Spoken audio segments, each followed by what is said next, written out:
In today's video, I'm going to teach you how to merge Microsoft OneNote notebooks. OneNote doesn't have a single merge button, but you can combine notebooks by moving or copying sections from one into another. This approach keeps things clean and predictable, because sections bring all their pages along with them. Start by opening the notebooks you want to combine in the desktop version of OneNote for Windows. It helps to decide which notebook you want to keep as your final destination. Think of that as your main hub. The other notebook will be your source, the place you'll move content from. In the source notebook, look at the section tabs across the top or down the side, depending on your layout.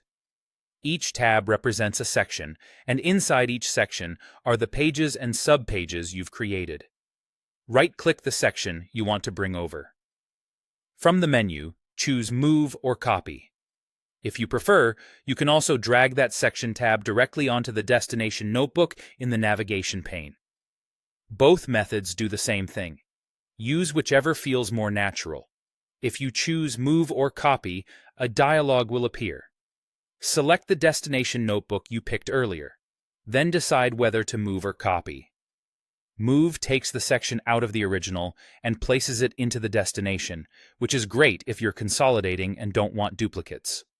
Copy leaves the original in place and creates a duplicate in the destination, which is safer if you're still organizing or want a backup while you work.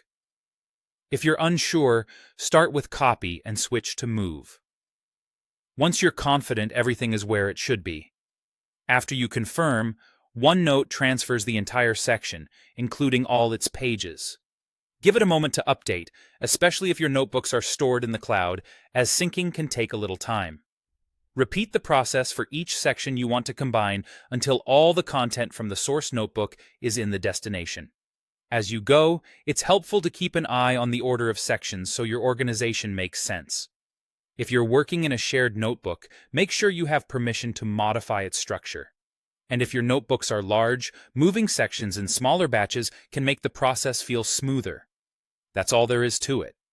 By moving or copying sections into one place, you've effectively merged your OneNote notebooks without losing any pages. When you're finished, you'll have a single consolidated notebook that's easier to navigate and maintain.